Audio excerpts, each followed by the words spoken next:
جب کوئی پریشانی نہ حل ہو رہی ہو اور نہ ہی ختم ہو رہی ہو تو آپ درود شریف کی کثرت کر لیں، مشکل ختم ہو جائے گی۔ سورج کی کرنیں زمین پر پڑنے سے پہلے نیند سے اٹھ جایا کرو، کیونکہ اس وقت رزق تقسیم کیا جا رہا ہوتا ہے۔ تنہا انسان کو کبھی تنہا نہ سمجھنا، کیونکہ جو تنہا ہوتا ہے اس کے سب سے قریب اللہ ہوتا ہے۔ محبت کا اظہار تب ہی کرو جب اسے نبھا سکو، بعد میں مجبوریوں کا سہارا لے کر کسی کو چھوڑ دینا وفاداری نہیں۔ جب دل تکلیف میں ہو تو سکون کے لیے سب سے بہترین جگہ سجدہ ہے۔ حضرت علی نے فرمایا، جمعہ کے دن سورۃ یاسین پڑھنے سے تمام خواہشات پوری ہو جاتی ہیں۔ تنہا چلنا شروع کرو تو ہر راستے میں اللہ تھام لیتا ہے۔ حاجی کی مغفرت ہو جاتی ہے، اور حاجی جس کے لیے استغفار کرے اس کی بھی مغفرت ہو جاتی ہے۔ حضرت علی نے فرمایا، جب تمہاری جان کو خطرہ ہو تو صدقہ دے کر جان بچاؤ، اور جب تمہارے دین کو خطرہ ہو تو جان دے کر دین بچاؤ۔ اگر دنیا میں سکون ہوتا تو لوگ اللہ تعالیٰ کو بھول جاتے ہیں۔ سکون تو صرف ان لوگوں کے پاس ہے جو اللہ کی رضا کو اپنی رضا سمجھتے ہیں۔ جب سکون کی کمی محسوس کرو تو اللہ کے آگے توبہ کر لو، کیونکہ یہ ہمارے گناہ ہی تو ہے جو ہمارے دل کو بے چین رکھتے ہیں۔ اکیلے ہونے کی سب سے اچھی بات یہ ہے، جب آپ پریشان ہوں، آپ اداس ہوں، آپ کو سننے والا صرف آپ کا اللہ ہوتا ہے۔ تمہارے رزق میں دوسروں کی ضروریات پوری ہو رہی ہیں تو تم بہت خوش نصیب ہو کہ اللہ تمہارے رزق کو پاک کر رہا ہے۔ نماز اور قرآن کے بعد اگر کوئی سکون دینے والی کوئی چیز ہے تو وہ شوہر اور بیوی کی محبت ہے۔ آپ محبت کا حال کسی جانور کے لیے بھی بڑھائیں تو وہ آپ کو مایوس نہیں کرے گا، لیکن انسان کسی کے دل سے کی ہوئی محبت کو بھی مٹی میں ملا دیتا ہے۔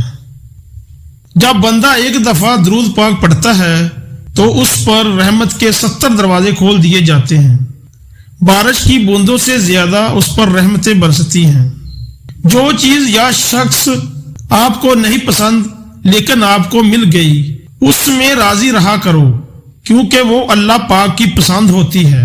وہ چیز ہمیں کبھی بے سکون نہیں کرتی۔ حضور صلی اللہ علیہ وآلہ وسلم نے ارشاد کیا کہ جو میری محبت کی وجہ سے اپنے بیٹے کا نام محمد یا احمد رکھے گا تو اللہ باپ اور بیٹے دونوں کو بخشے گا۔ اگر نماز پڑھنے والے کو علم ہو جائے کہ کیسے اللہ کی رحمتوں نے اسے گھیر رکھا ہے تو وہ کبھی سجدے سے سر نہ اٹھائے۔ دعا اپنے لیے مانگنا عبادت ہے اور دوسروں کے لیے مانگنا خدمت ہے۔ عبادت سے جنت ملتی ہے اور خدمت سے خدا ملتا ہے۔ اللہ پاک نے جن لوگوں کو تمہاری زندگی سے نکال دیا ہے ان کی فکر نہ کرو، اللہ وہ سب جانتا ہے جو تم نہیں جانتے۔ اللہ کی رضا میں راضی رہنا سیکھو، بہتر نہیں بہترین ملے گا۔ حضرت علی نے فرمایا، 3 لوگ جب آپ کے سامنے بات کر رہے ہو تو انہیں مت روکیں، محبت میں ہارا انسان، بچہ اور والدین، کیونکہ ان کا دل بول رہا ہوتا ہے۔ انسان جب کوئی برائی کرتا ہے تو وہ دائیں بائیں آگے پیچھے اچھی طرح دیکھ لیتا ہے، بس اوپر دیکھنا بھول جاتا ہے۔ بچپن سے سکھایا جاتا ہے اللہ سے ڈرو، لیکن یہ غلط ہے۔ اللہ سے اتنی محبت کرو کہ اس کی ناراضگی سے ڈرو۔ جب تم حق پر رہتے ہو تو تمہارا دوسرا ساتھی تمہارا رب ہوتا ہے، کیونکہ جب کوئی بھی تمہارا ساتھ نہیں دیتا تب اللہ ساتھ دیتا ہے اور اس سے بہتر کوئی ساتھی نہیں۔ انسان میں عیب نہیں، نیکی تلاش کرو، کیونکہ اللہ بھی اپنے بندوں کے بے شمار گناہوں کو معاف کر کے ایک نیکی کو دیکھتا ہے۔ حضرت علی نے فرمایا، کسی سے اتنی نفرت نہ کرو کہ کبھی ملنا پڑے تو مل نہ سکو، اور کسی سے اتنی محبت نہ کرو کہ اگر کبھی تنہا جینا پڑے تو جی نہ سکو۔ بے سہاروں کا سہارا صرف اللہ ہے۔